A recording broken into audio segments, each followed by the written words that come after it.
চট্টগ্রামের কর্ণফুলী উপজেলায় অনুষ্ঠিত হলো শ্রমিক দলের কর্মী সম্মেলন। সম্মেলনে বক্তারা এই আসনের সাবেক সাংসদ ও সাবেক ভূমিমন্ত্রী সাইফুজ্জামান চৌধুরী জাবেদের অপকর্মের চিত্র তুলে ধরে কর্ণফুলী উপজেলায় তাকে অবাঞ্ছিত ঘোষণার দাবি জানান। কর্ণফুলী উপজেলায় জুলধা ইউনিয়ন শ্রমিক দলের কর্মী সম্মেলন অনুষ্ঠিত হয়েছে।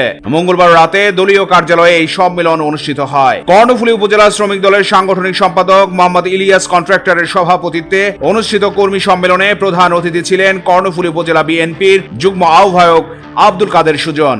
তিনি বলেন, বাংলাদেশের যে কোনো সংকটময় পরিস্থিতিতে দেশের জনগণের কথা চিন্তা করে দেশ রক্ষায় হাল ধরেছে বিএনপি। স্বৈরাচার হাসিনা সরকারের দীর্ঘ 17 বছরের শাসন আমলে দেশের অর্থনীতিকে পঙ্গু করে দেশ ধ্বংসের দ্বার প্রান্তে রেখে 5 আগস্ট ছাত্র জনতার অভ্যুত্থানে যখন হাসিনা সরকার পালিয়ে যায়, ঠিক সেই সংকটময় পরিস্থিতিতে রাষ্ট্র কাঠামো মেরামতে 31 দফা প্রণয়ন করে দেশ রক্ষার হাল ধরেন বিএনপির ভারপ্রাপ্ত চেয়ারম্যান তারেক রহমান।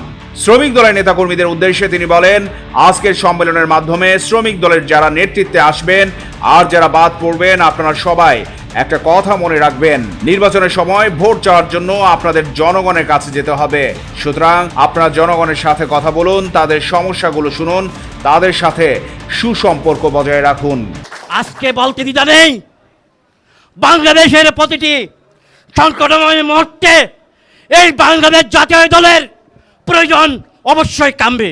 সম্মেলনের উদ্বোধক হিসেবে উপস্থিত ছিলেন কর্ণফুলী উপজেলা শ্রমিক দলের সভাপতি তৈবুল আলম অঙ্কুর। প্রধান বক্তা ছিলেন জুলধা ইউনিয়ন বিএনপির সভাপতি কাজী মঈনুদ্দিন টিপু। এছাড়া বিশেষ অতিথি হিসেবে কর্ণফুলী উপজেলা শ্রমিক দলের সাধারণ সম্পাদক মোহাম্মদ মনির, কর্ণফুলী উপজেলা বিএনপির সদস্য অলি আহমেদ, জুলধা ইউনিয়ন বিএনপির সাধারণ সম্পাদক মোহাম্মদ সালাউদ্দিন, সাংগঠনিক সম্পাদক ওয়াসিম সওদাগর, কর্ণফুলী উপজেলা বিএনপির সদস্য আব্দুর রহমান, আব্দুল কাদের, আলী আব্বাস, মোহাম্মদ সালাউদ্দিন, চট্টগ্রাম দক্ষিণ জেলা যুবদলের যুগ্ম সম্পাদক মোহাম্মদ সেলিম, কর্ণফুলী উপজেলা যুবদলের সদস্য মোহাম্মদ শাহজাহান জুয়েল, জাহিদুল ইসলাম লিটন, ইঞ্জিনিয়ার মহিউদ্দিন, জুলধা ইউনিয়ন স্বেচ্ছাসেবক দলের আহ্বায়ক মোহাম্মদ আজম, সদস্য সচিব আলাউদ্দিন, শ্রমিক দলনেতা আবু তাহের, আবুল কাশেম আলী দস্তগীর, মোহাম্মদ জসিম, সাজ্জাদ হোসেন ও মোহাম্মদ ওসমান উপস্থিত ছিলেন।